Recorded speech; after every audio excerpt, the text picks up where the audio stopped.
Sireping Sang Hyang Arka gumantos ing dalu.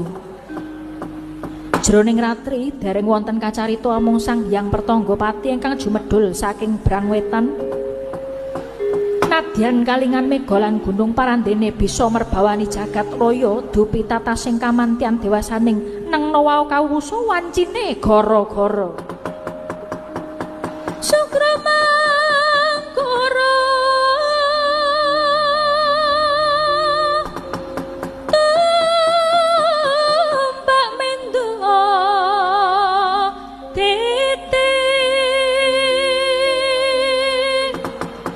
titik kalopo sumawar cita anggara rekata Buddha Maesa Raspati mintuna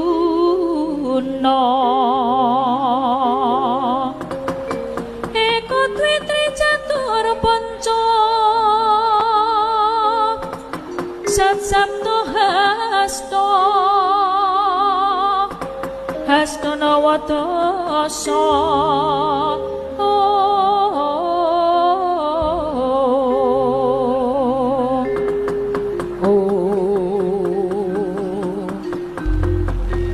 semanten perbawaning gara-gara nanging gara-gara ingkang dumadi ing jagating pakeliran sayekti amung kinarya ngurmati jumedhuling pungkawan Kilurah Semar sapranakane ingkang samya gegosekan wonten ing Araramba alon harire